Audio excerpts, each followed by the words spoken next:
Hey everybody, this is Eddy Dacius. We're here with another episode and we have a great guest today. We have a great guest and his name is Eddy DeVries. He has an MBA. He is a weekly business development columnist with Forbes.com and the CEO of Indie Book International. So those are my words. We're gonna have Andy talk about, and we talk about his work, his journey. So before we start with this podcast, let's shout out our sponsor, Itco. Itco, if you wanna look great, you wanna shed some pounds, you're gonna work for the summer. Itco should be the location. If you're in Massachusetts, definitely go Itco. They have two locations, one in Braintree and Burlington.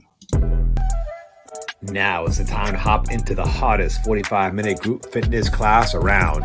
Give us a try absolutely free with our free 3-day pass. Get a great workout and have fun at the same time. Whether an athlete or someone looking to shed a few pounds, hit core workouts keep you motivated and part of an awesome community, all in under 45 minutes. See you at the gym.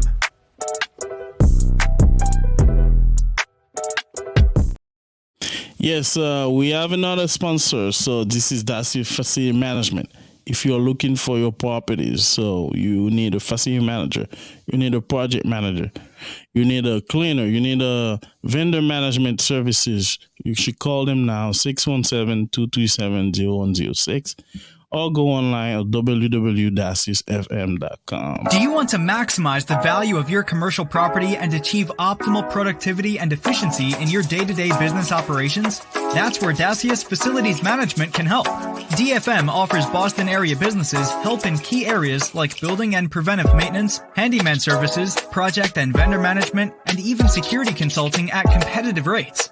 Call Dacius Facilities Management now at 617-237-0106 or visit daciusfm.com today.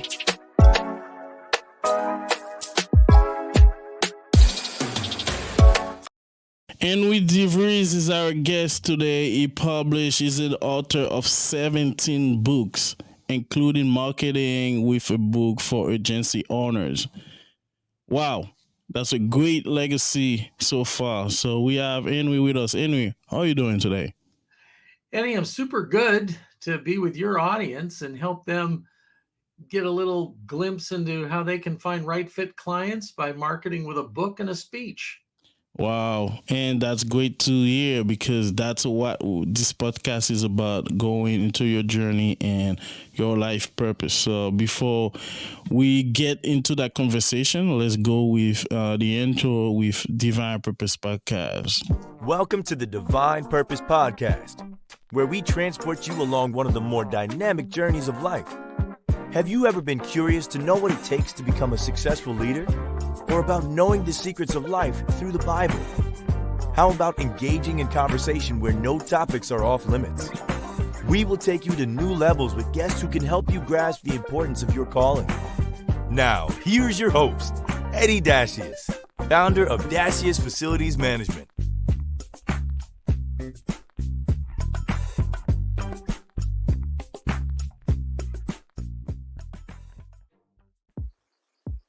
To let you know a little bit about Eddy. So since 2010, he has ghostwriting, co-authored, and published more than 300 business books.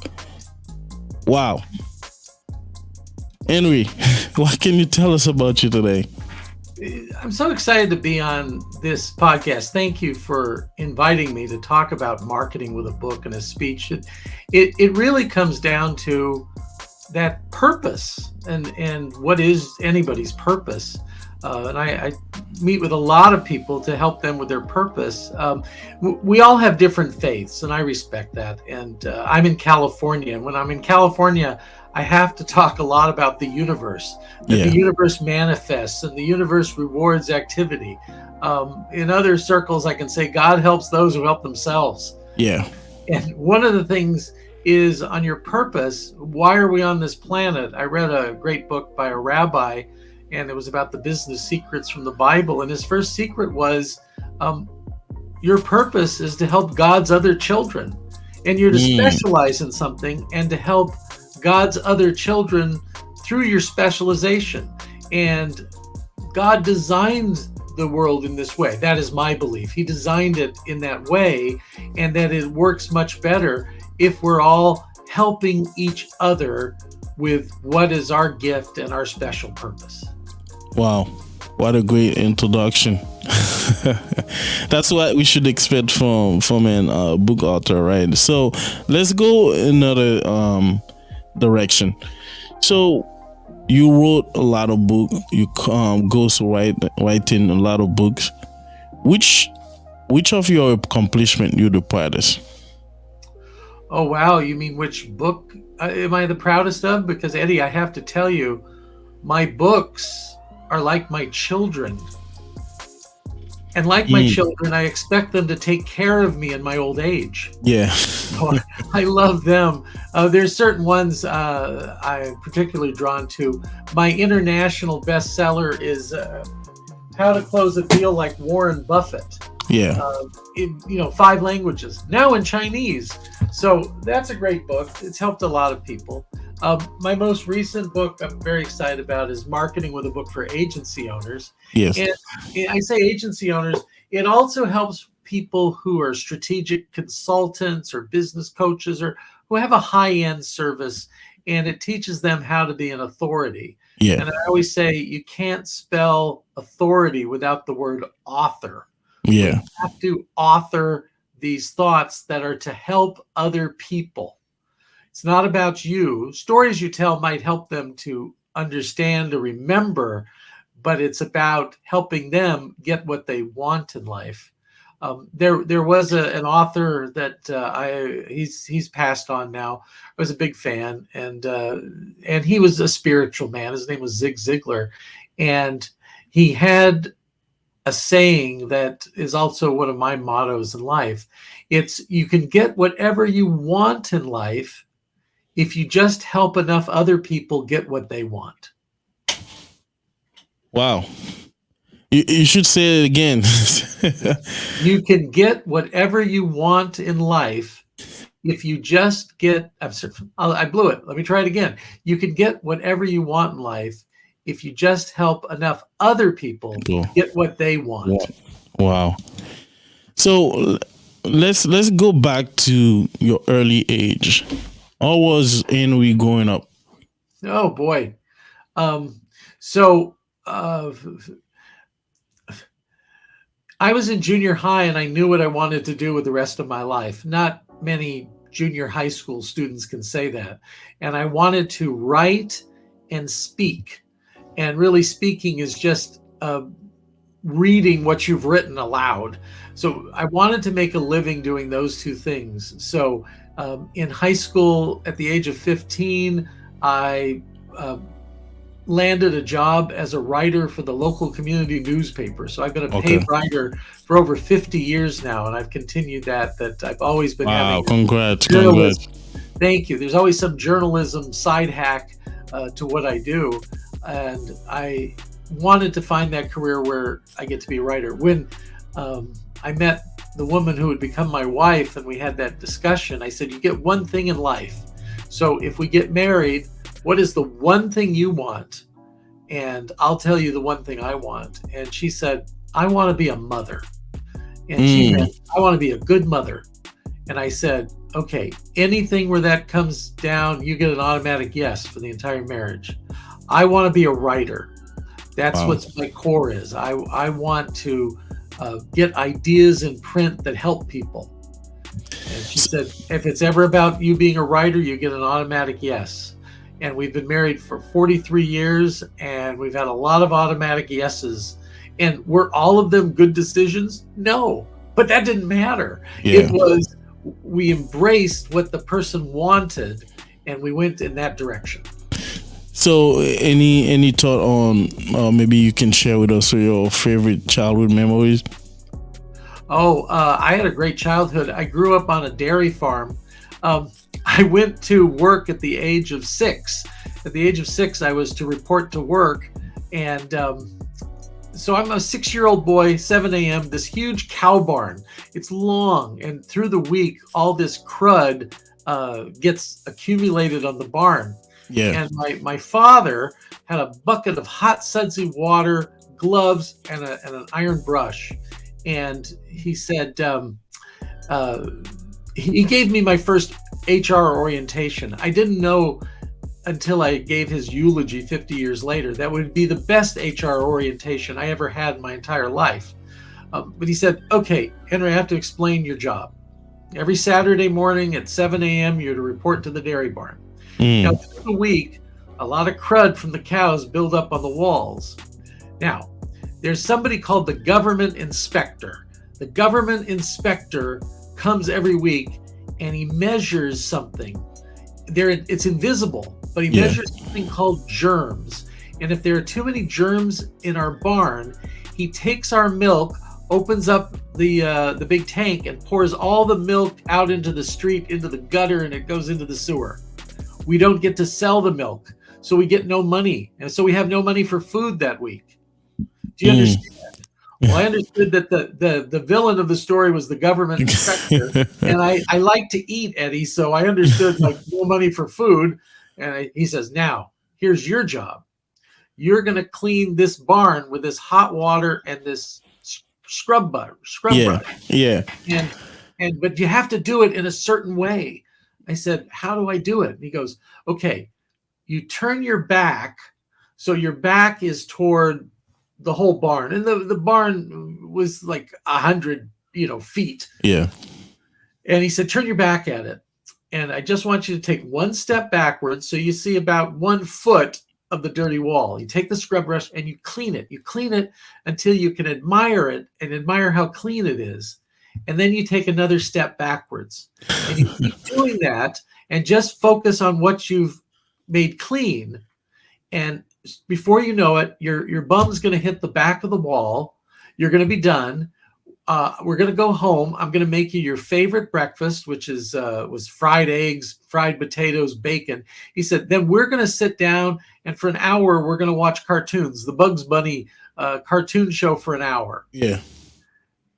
And then he said, now, if you do it the other way, I have to warn you, and Eddie, I have to quote a Dutch dairy farmer. These are, people of the earth, so I'm going to quote him directly here. Yeah. He said, if you turn around and face forward and you look at all the shit that's ahead of you, you're going to get discouraged and it's going to take forever. Now, I'm telling that story 50 years later at his giving his eulogy. Yeah. And it hits me. This man did not need a 6-year-old to help run his business. He was teaching a 6-year-old how to run a business. Wow. And my whole life, there's been a lot of crud that's been in my way in the last, 40 some years of a career. And I always think, okay, just what's the first thing I got to do? What step do I have to take? What's the next step? What's the next step? And I mean, I've had some rough things. I had the IRS auditing chief and the federal prosecutor speak to me to say, Mr. DeVries, we think you've been a victim. And I said, what do you mean? He says, well, we'd like you to read a 42-page indictment we're filing against your tax attorney and CPA. They've cheated the government out of $14 million, and they've cheated clients like you out of a lot of money. And so I read this, and it was horrifying. And but I just thought, okay, how do I get out of this? One step at a time. I negotiated. They said, because we don't think you were part of the conspiracy, we're going to go light on you. We're only going to charge you $75,000. Wow. I did not have $75,000. Also, I found out a lot of my money I didn't have because they had they cheated me out of my money too. So sorry to hear that. Yeah. Well, but here's the cow barn secret I learned from my dad. What's the next step? What's the next step? What's the next step? And so I negotiated a payment plan with them. I started putting on small-scale seminars in San Diego and Orange County. I had people come in and I said, what are your problems in your business? They would tell me. And I said, oh, can we have a conversation about that? We had a conversation. They hired me. I paid the $75,000 off through doing these small scale seminars and helping people. And what came up in a lot of them is, we really want a book to grow our business, but we don't know how to write a book. And you've written books. And that's how I started ghostwriting books. And 9 years ago, I quit my career appointment as the assistant dean for continuing education at the University of California, San Diego. Okay. I convinced my wife to retire from the university. We were 56 and 55 at the time. They made me sort of take a mental test to make sure I hadn't had a nervous breakdown, because I was given a 6-figure lifetime job. It was like tenure. Wow. And my wife was well paid too. And we said, no, we're going to form this business where we help agency owners and strategic consultants and business coaches get their books published, because even if we write them, it's frustrating. It's hard to get them published. So that's my story, where we came today to the 9th anniversary of Indie Books International this month. So, and this is great to hear, because like I said, that's what make it interesting, where you took us to this journey. But let's talk about challenges, because you had to make a decision on leaving like a full-time job to start a business. Can you share 2 challenges event in your life, and how did they challenge you? Well, one of the challenges in my life is I'd come to the university, and my title was assistant dean. I was really chief marketing officer for the continuing education department. And that does not get money from the state or from the federal government. It's basically a business that's run within the university to educate adults. Yeah. And it was at 22 million when I arrived, and it was at 45 million, 7 years later. But I had to go into the dean and said, I love what we do here. I love our work. I love that we're helping all these adults. But for some reason, I love these agency owners and strategic consultants more. And what they do is noble. I found that they do noble work. They help people, and they need help to do more of this noble work that they're called and compelled to do. Yeah. And that's my purpose for the rest of my life, is to help them get their ideas in print and get them to speak to people about these ideas so that they can help more people get what they want. Let me ask you this. What was the process to kind of realize this is what you needed to do? Like, can you take us to that process? Sure. So the process was, I was in a mastermind group of 20 business owners, and a man who I had been a speaking partner with. We would put on workshops together around the country. His name is Mark LeBlanc, and he's written an underground bestseller called Growing Your Business. And it was his mastermind that he'd put together. And he had 20 business owners. We met every year. And on the first day of this weekend retreat, he said, so would you recount your goals that we set last year, and what goals did you reach and which ones did you not reach? Yeah. And of the 20 people, I'm the only person who even remembered their goals and had written them down to bring. But Mark said, well, maybe you didn't write them down. Anybody, just off the top of your head, what was one of your goals? These were high-achieving business owners, people making $100,000 to $400,000 a year. Yeah. None of them could remember their goal from a year ago. And Mark got, I know him. He wasn't irate, but I could tell that he was bothered. He said, okay, we're going to stop here Friday afternoon. Tonight, I want you to write down your lighthouse goals, the 10 things you want to accomplish in the next 10 years. Come here in the morning and you talk about it. So I had a hard time sleeping that night, because I thought, I'm 55, retirement age is 65. That's game over for most people. Yeah.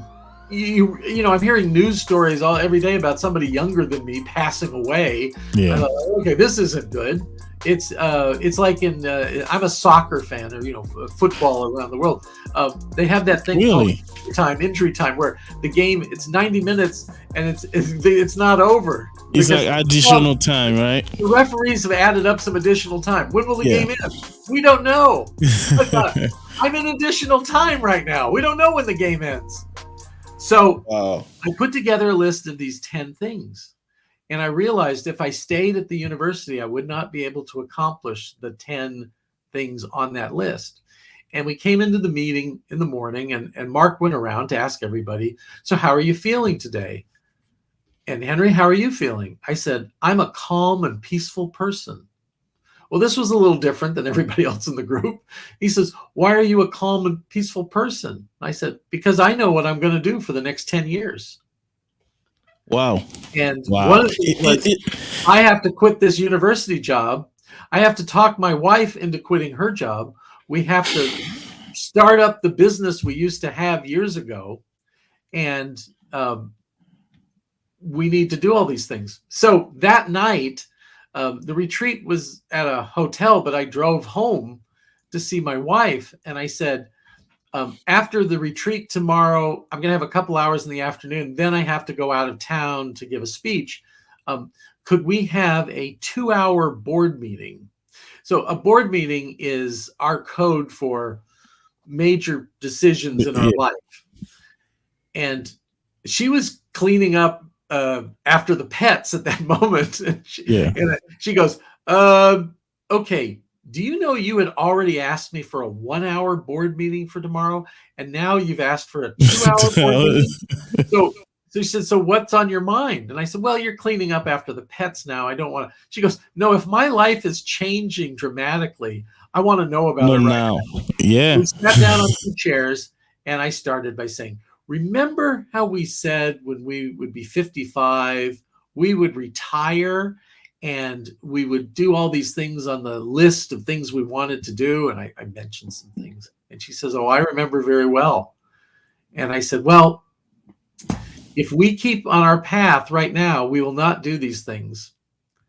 So I'm proposing I retire, you retire, we ramp up the business, and we do these things on the list in the next 10 years. And Vicki had a counter proposal. She said, we do these things in 5 years and you've got a deal. And that was the vision. So Eddy, in the 5 years, we did most of the things on the list. We're still figuring out a couple, but we spent 2 weeks in the UK tracing down her ancestors. Then 2 weeks we spent in Ireland, and then 2 weeks in Italy, that side of her family.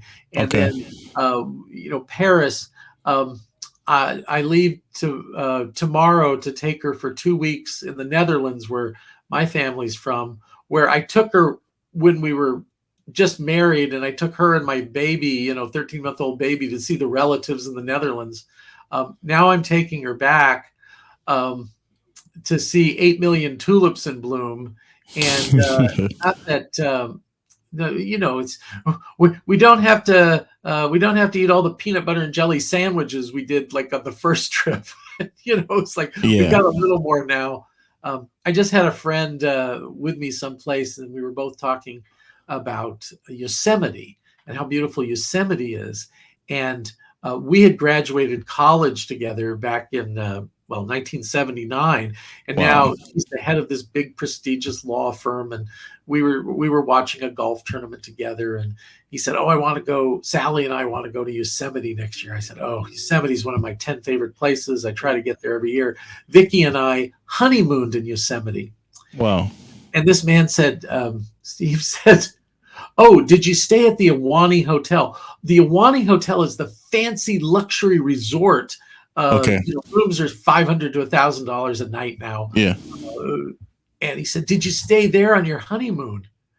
And I just kind of smiled and looked at him and didn't say anything for 10, 15 seconds. And he said, oh, I remember now, we were poor then. I said, yes, Steve, we were poor.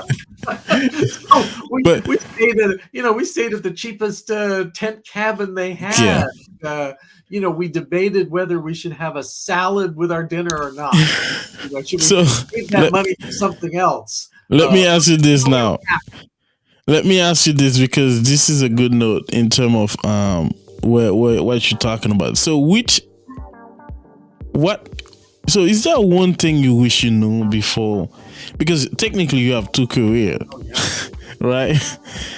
So can you give us for both? Because you have two careers. So some people only have one. So now you have your after and retirement. I've been president of somebody else's big advertising and PR agency. I've owned my own advertising and PR agency. I've worked corporate. I've had the corporate jobs. I've done that. What I wished I knew earlier was that to not have the fear about what I wanted to do. It didn't come when I was in college, and it didn't come in my first career. I was always afraid, if I lose my job, how am I going to support my family? My prime directive, well, for me, but also because I made this agreement, being a mother meant she wanted a family, and a family that was going to be secure. I wanted more this writing adventure. So I was always having jobs that would pay to have a family in an expensive place like San Diego. But there was always this little fear. But then what I learned is, if you put your mind to it and have a goal, you can do it. When I was first married, my second job, that second job you had, was with San Diego Magazine. And I was writing magazine articles for them while I was working in a PR agency during the day. And the editor said, so what's your goal? What's your dream? First they said, and this is a humble brag, I guess, but she said, okay, why aren't you in New York City and not here in San Diego? Because you have the talent to write, for anybody in New York City. Yeah. And I said, well, for one, I don't want to raise my family in New York City. I want to raise my family here in California and, be close to my family and all that.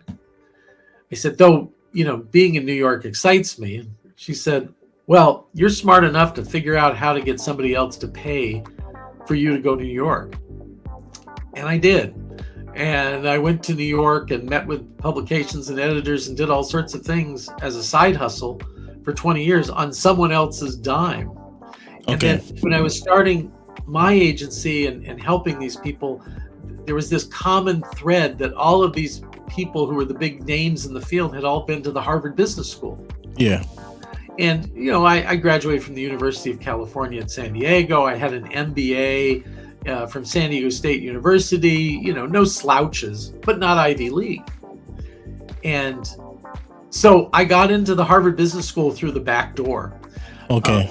They have hold on. Okay, all right. Let me hear it. You say you got into the back door, so you got to spill the beans, Henry.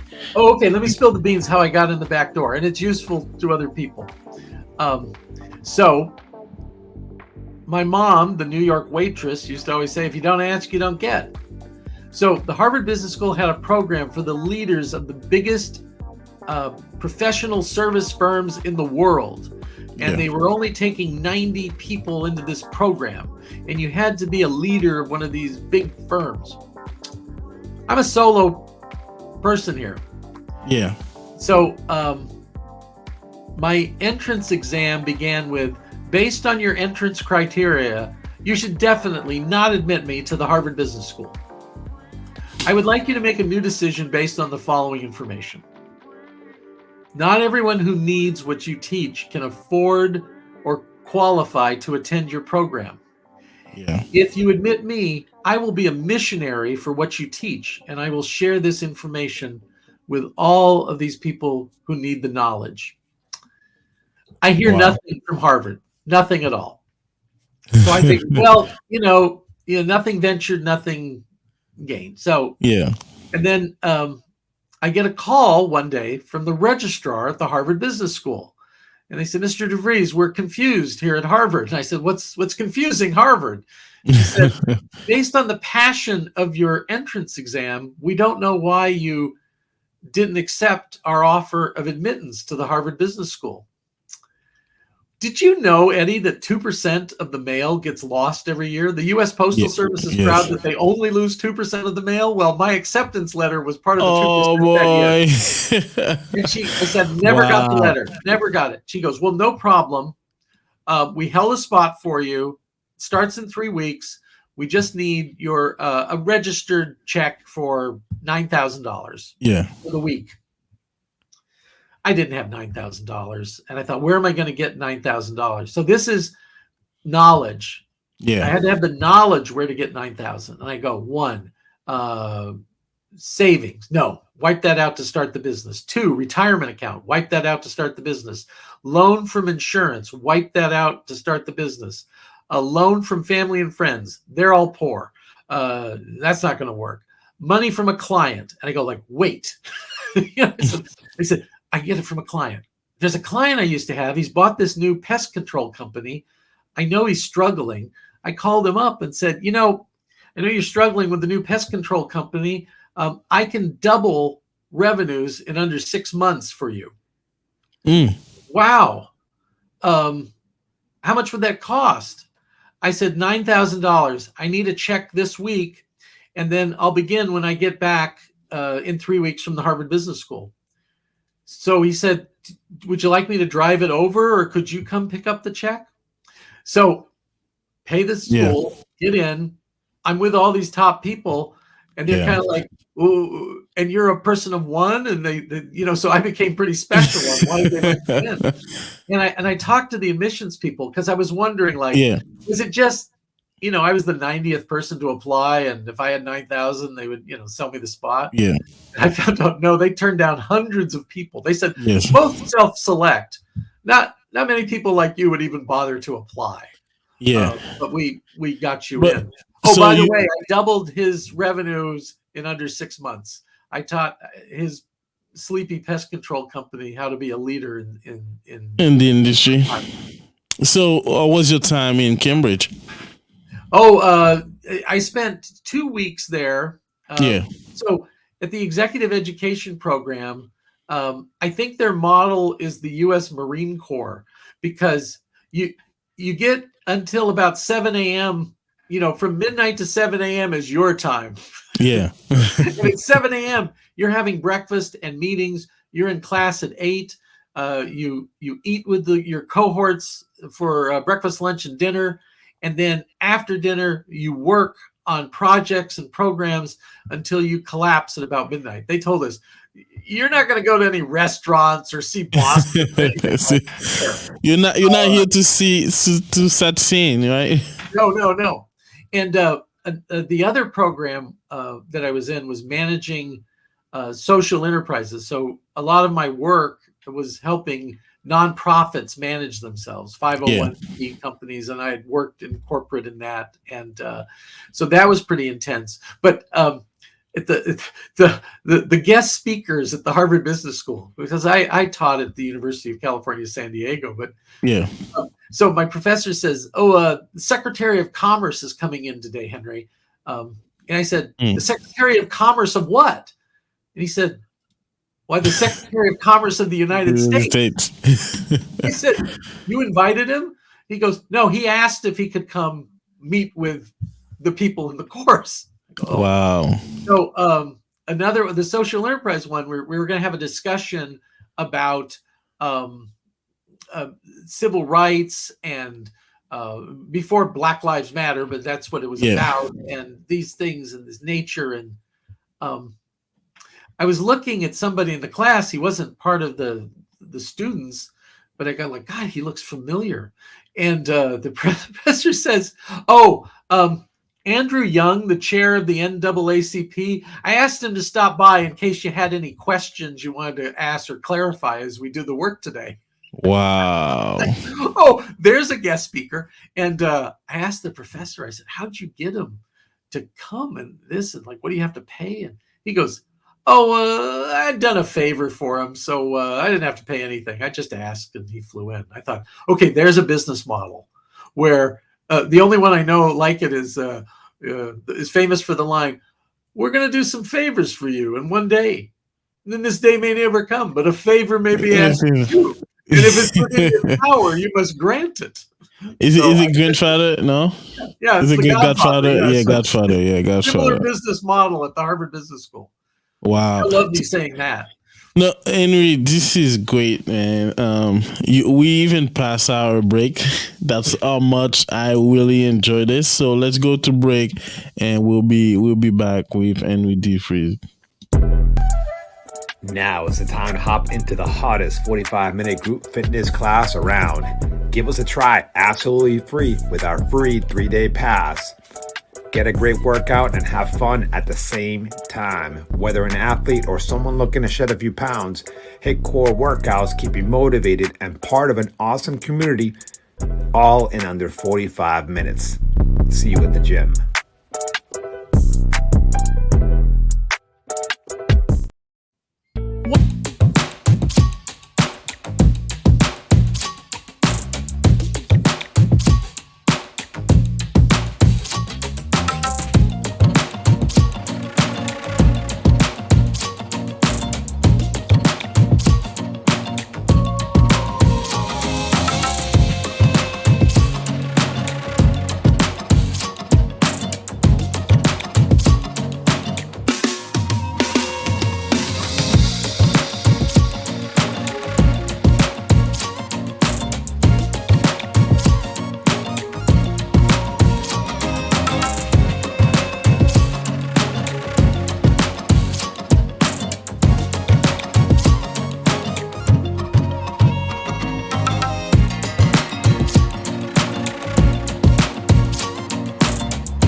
All right, we're back with Divine Purpose Podcast, and we have our guest Henry today. So, Henry, like we were going into this great conversation, let me ask you this question: what do people misunderstand about you most? Oh, thanks. And before I answer what people misunderstand about me most, can I give a shout out to one of your sponsors there? One of the things on my 10-year list was to lose 100 pounds. And part of the key was to get into a group fitness program. Nobody ever accomplishes something great alone. And we need encouragement and support. So I really, I love listening to those commercials about what they stand for and the work that they do and helping people like me get what we want in life. Okay, what people misunderstand about me is that my brand is generosity and that I'm very generous in giving away. I give away free books. I give away free information. I've got a free newsletter. I've got my class that I charge for. I comp people into the class all the time. And what they misunderstand is they're going like, what's the angle? What does he, what's he trying to do? And one of my clients figured it out. She sent me a scripture from Proverbs that the generous person will be refreshed. And, and that is, I said, you nailed it. That is the model. So, the person who tries to keep it tight in their hand, you might call them scarcity thinkers.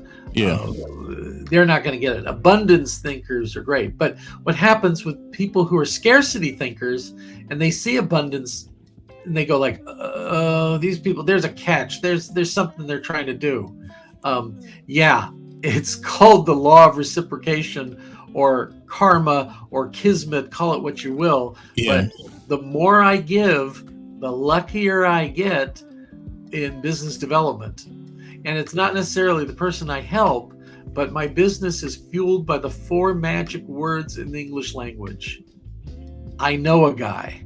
So when people say, I've always wanted to write this book, but I don't know who to trust and all that, people will say, I know a guy. You got to talk to this Henry DeVries. And that's so. What is the best compliment you ever gotten? The best compliment I've ever gotten is from my father. And my father was an introvert. and an immigrant, and so language. But at family gatherings and everything, he once said, every party needs somebody like Henry to make everyone else feel welcome. Wow. He also said, another compliment from him to me was, no matter what happens to Henry, he's got a plan B. He's always got a plan B. He's ready to go into action on something else. So I know you just share your dad was the first to get you to understand business, right? Yes. And you just mentioned about the best compliment you ever gotten from him.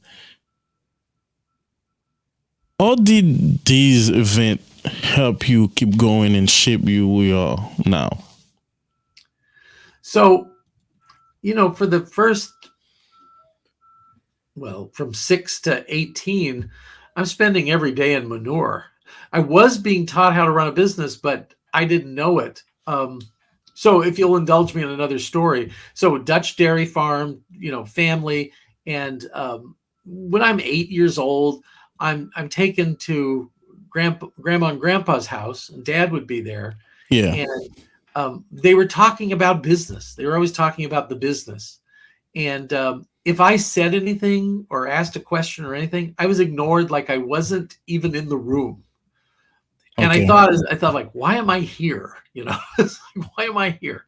Well, when I was 18, my grandfather passed away, and there was this, and we went to grandma's house, and my dad sat in the chair that grandpa used to sit in, and I was instructed to sit in the chair where my dad sat.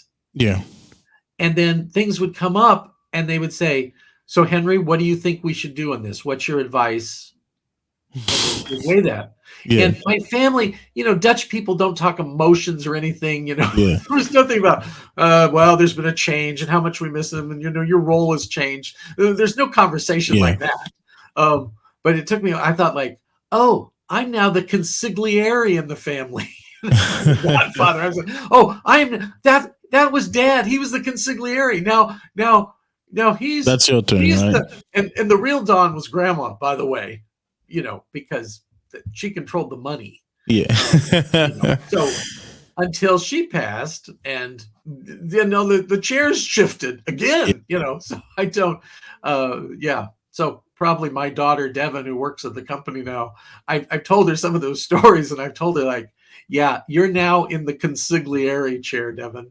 I'm asking you for your advice. I may or may not take it, but I'm always going to listen to it. Wow.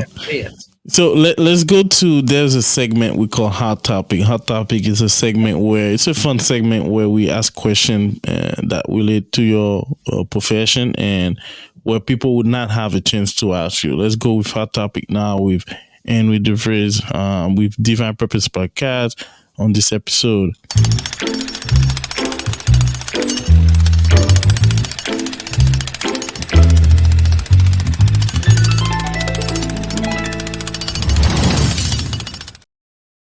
So let's say they are doing an MRI on you. What would your brain show as a writer? You wrote like more than 300 books, right?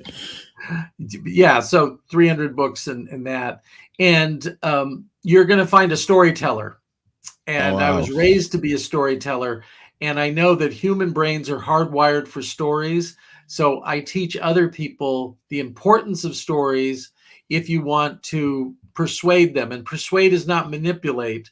Persuade is, how do you convince somebody to do something that's in their best interest? Yeah. And often it's with a story. So as a writer, what do you think is difficult to do? The difficult thing about writing is to do it alone. And one of the things I teach people, that writing is a team sport. You either get a ghostwriter to do it, or you get a developmental editor to help you. A developmental editor is not one who corrects your grammar and punctuation. They help you develop the book. Okay. So that's what I do mostly. Is I'm a developmental editor these days. So I co-create books, but my name isn't on them. Their name is on the book because they're the content expert. The thing I advise people is don't go off to a mountain cabin and then you don't come out until the book's done. I call that the misery approach. Yeah. After the Stephen King novel and movie, don't do that. Oh, I know. I have a good story on this. My wife, she finished a book and she was upset because she was reading it and the book kind of kept her waiting. But at the end of the day, if the author landed early, she'll kind of have a sense of the book, but she has to wait at the end. So let's go on another question. Okay. Which I know writing is fun. Writing is very rewarding in terms of shaping the next generation. Which one you had the most joy doing, if you can recall? Book did I have the most joy doing? Writing, yeah. Well, somebody asked me, Eddie, once about why do you want to write books? And I said, I don't want to write books. I have to write books. I have to get it out from inside me. It's almost like that movie Alien, just to get out so I can go on with the rest of my life. The book I wrote the fastest is the last one, Marketing with a Book for Agency Owners, because I really focused of all the consultants I helped. I liked them the most. They were the most appreciative. I really wanted to help them, but I was so busy running this company. When was I going to have time? Yeah. Don't be careful what you pray for. Wow. Mm-hmm. I know. So I prayed for help. So I'm in Memphis, Tennessee. I'm giving 5 workshops for CEOs on how to persuade with a story. On the last day, when I'm supposed to give a workshop and get on a plane and go home, I test positive for COVID. Okay. So I'm all alone, far part of the country. Yeah. I call I have VIP healthcare. I call them up and they said, we're going to get you to a doctor. We're going to get them to prescribe Paxlovid for you. Yeah. Hunker down for 5 days in a hotel. And I did that. And on day 1, the Paxlovid had knocked down the COVID. Yeah. So I didn't feel horrible, and I didn't want to watch TV or, I thought, I'll just start writing my book.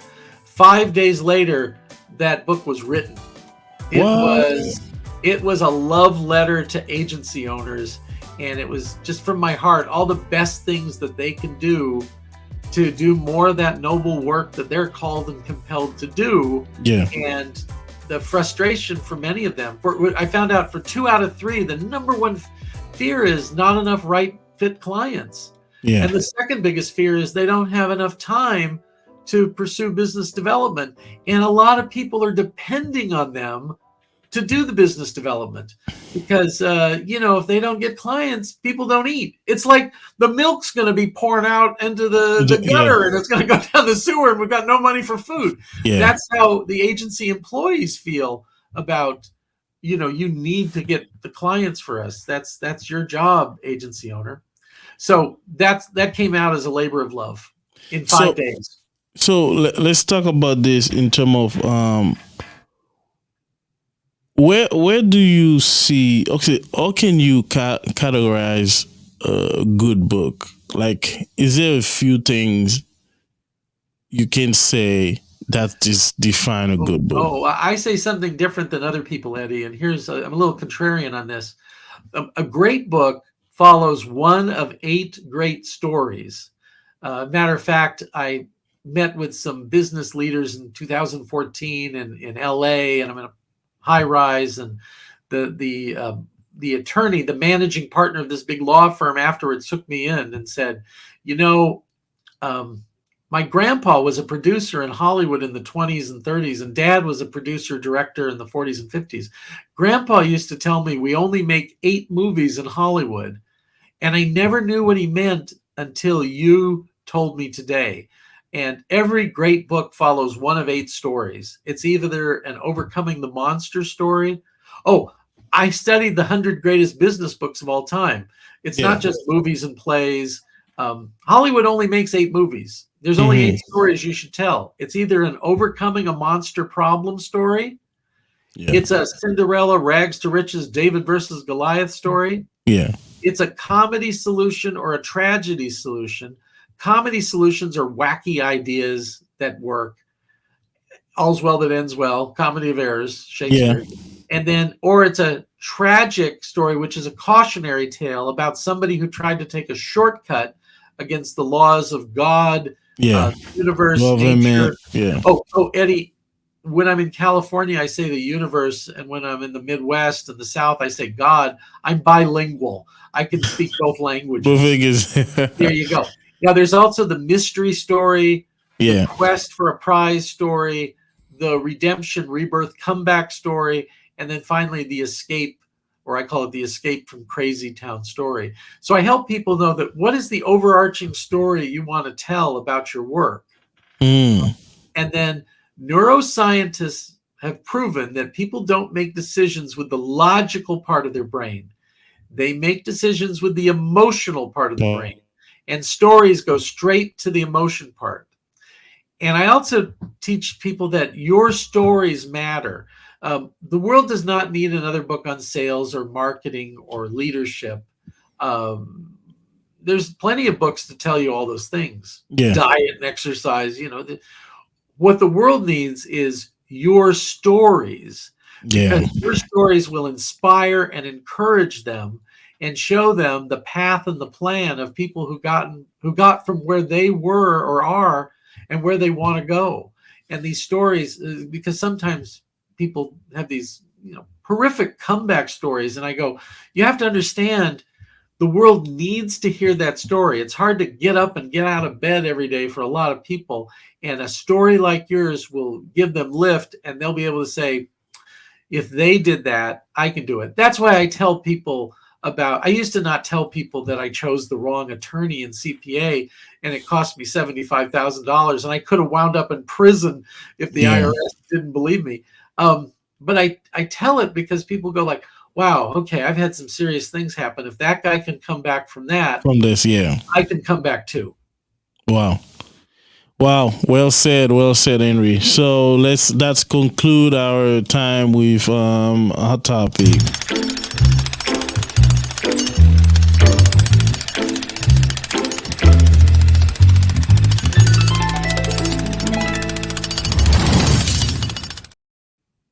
We usually ask the guests to recommend 3 books to our audience, and why. I don't think that's gonna be an issue for you. And other than my books, because a lot of people think, oh, well, this is where he's going to hawk his book. And if anybody buys my books, Eddie, I'm happy to sign them. If they buy 2, I go to their house and I read it to them. But what I'm going to recommend are some other books. One is Managing the Professional Service Firm by David Maister. David Maister was a professor at the Harvard Business School. He's retired now, but he generously let me take 1 page from that book and create a 20-year career out of it. Wow. And I've studied in depth what he was it was his theory or hypothesis on 1 page. And I've done a 20-year, $5 million research project to prove it. So that's one book, Managing the Professional Service Firm, David Maister. He also has another one called The Trusted Advisor that's really good. The Alan Weiss book about the $1 million consultant, is just a different look. And the third book is by Judy Carter, The Message of You. A lot of people think being a professional speaker, well, there's a lot of really, eloquent people who want to do that. There's an oversupply and there's an undersupply of speaking opportunities. Judy Carter blows that myth out of the water. She says there is an oversupply of people who want to pay $5,000 to $10,000 for a speaker who is an expert and has a message that people need to hear. and they need these people to open or close a meeting, and they need the people to laugh, to cry, to feel noble, and to think. The thinking is the easiest thing, but we go to movies to feel emotions, all the feels, as my daughter says. That's why Hollywood is the emotion picture capital of the world. So a paid speaker is to be an emotional lift and ride for the audience to open and close the meeting. And then they'll put all the boring people talking about the tax tariffs and the new way to fill out the reports and the implications of ChatGPT. It's like that stuff goes in the middle, but you got to open or close with a bang. Wow. So we got to the end of this great conversation with you, Henry. Last word for you? The last word is, I say, the number one marketing tool is a book. The number one marketing strategy is talking about the book. I also say publishing a book is the starting line, not the finish line. Because what you need to do is create a book that you love and get other people to love your book. Wow. So this is Eddy Dacius with Henry DeVries, and we definitely had a great time. And we thank you for being here. You can listen to our podcast on all major platforms, wherever you listen to your podcast, or go online, www.DPPodcast.com. Thank you, Henry. Do we have 1 minute for me to give 2 gifts to the listeners? Yes, go ahead. Okay, gift number 1 is I write for Forbes.com. And if any of your listeners wants to know how they could pitch me to write about them, I write 60 stories a year. They could just send an email to henry@indiebooksintl.com. Just subject line Forbes, mention Eddy, and I will give you the top secret instructions on how to have me consider writing about you for Forbes. The second thing is, if anybody wants into my class, my $365 class where I cover the 7 questions you have to answer before you write a book. If you mention Eddy's name, I will give you a comp admission to that class, and just send an email to me. I want to be generous to Eddy's listeners. I appreciate it, Henry. So definitely, I think people are going to reach and they have a good time in doing that. So Henry, we enjoy having you today, and I think our listeners they have a lot to digest with this episode.